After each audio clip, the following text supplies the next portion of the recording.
تو یہ بات یہاں سے شروع ہوئی کہ قسطوں کے کاروبار سے. ابھی کچھ دن پہلے تنظیم اسلامی کے کچھ لوگ آئے میرے پاس. تنظیم اسلامی بہت اچھا کام کر رہی ہے درس قرآن. میں نے بتایا دنیا میں کوئی بھی تنظیم ایسی نہیں ہے جو 100% صحیح ہو. تو میرے اس بیان کا یہ مطلب نہ لے لیں کہ میں تنظیم اسلامی کے خلاف ہوں.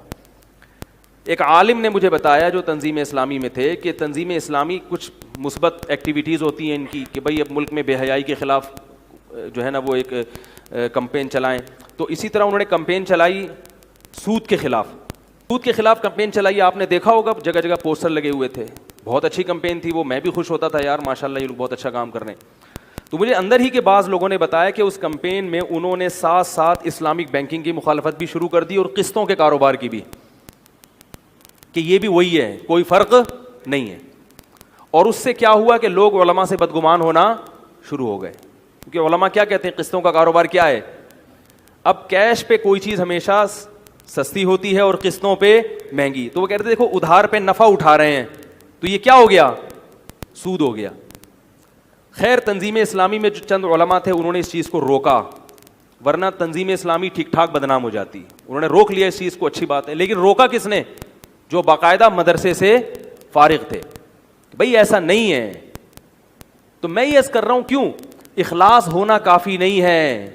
آپ اگر سود کے خلاف بھی کمپین چلا رہے ہیں تو آپ کو سود پہ باقاعدہ عبور ہونا چاہیے کہ سود کی ڈیفینیشن کیا ہے. عوام پتہ ہے کس پہ جاتی ہے؟ حکمتوں پہ.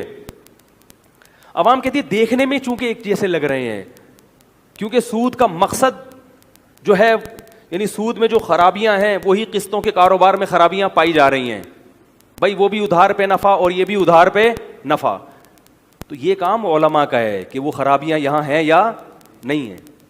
بعض کہتے ہیں انہوں نے ہیلے اختیار کیے ہیں. تو یہ علماء جانتے ہیں کہ کون سا ہیلا جائز ہے اور کون سا ہیلا. عوام کے پاس یہ حیرت کی بات ہے کوئی ڈاکٹروں کے کام میں ٹانگ نہیں اڑاتا, حکیموں کی فیلڈ میں کوئی ٹانگ نہیں اڑاتا, انجینئر کے کام میں کوئی ٹانگ. اب یہ جو انجینئر یہ بنا رہے ہیں نا گرین بس کے لیے پل بن رہا ہے, کبھی دیکھا کسی فنٹر کو جا کے بول رہا ہوں میرے حساب سے یہ پلر یہاں نہیں یہاں آنا چاہیے قرآن حدیث کی روشنی میں؟ وہ بولے گا جا بھائی اپنا کام کرے یار. کوئی بھی نہیں سنے گا. سعودی عرب میں بھی نہیں سنتا کوئی. جو کہتے ہیں نا سعودی عرب جو ہے نا بالکل قرآن حدیث پر عمل کرتے ہیں, وہاں بھی مفتی کا فتویٰ مانا جائے گا. وہاں کسی شخص کو انفرادی طور پر قرآن حدیث کی روشنی میں فتویٰ دینے کی ضرورت یعنی اجازت نہیں ہے. وہاں بیٹھ کے کوئی کہنا میں قرآن حدیث کو مانتا ہوں اور میں کسی مفتی کے فتوے کو نہیں مانتا, حکومت فوراً اسے کیا کر دے گی, اریسٹ کرے گی, گرفتار کرے گی. تو کون ہوتا ہے یہ اتنے جو ہم نے ادارے کھولے ہوئے ہیں, یونیورسٹیاں کھولی ہوئی ہیں, یہ بیکار کھولی ہوئی ہیں. یہ صرف ہمارا ملک ہے جہاں فری چھوٹ ہے. کوئی بھی اٹھ کے جعلی حکیم بھی بن جاتا ہے, جعلی ڈاکٹر بھی بن جاتا ہے اور جعلی مفتی بھی بن جاتا ہے. اور پبلک کہہ رہے ہیں بات چونکہ دلیل سے کر رہا ہے لہذا اس کی بات میں دم ہے. تمہیں پتہ کیسے چلا کہ دلیل سے کر رہا ہے کہ نہیں کر رہا؟ تمہارے پاس اتنا علم کہاں سے آ گیا؟ تمہیں کیسے پتہ چل گیا کہ یہ جو بات کر رہا ہے یہ واقعی مستند ہے؟ دیکھو دلیل کو پہچاننے کے لیے بھی کچھ صلاحیت ہونی چاہیے. آپ کو پتا ہو نا کہ دلیل کی قسطوں کا کاروبار سود وود نہیں ہے. تو یہ جو کہتے ہیں نا کہ سود ہے اور اس میں یہ تو ویسے ہی ہے, اس کی اتنی بیوقوفوں والی دلیل ہے یہ, اس کو سود قرار دینا. بھی میں اس پہ جاؤں گا تو بات یہ جو قرآن میں آتا ہے نا احل اللہ البیع وحرم الربا, جب سود حرام ہوا ہے نا تو مشرکین نے یہی اعتراض کیا تھا کہ قسطوں کا کاروبار تو جائز ہے بھائی اور سود حرام ہو گیا.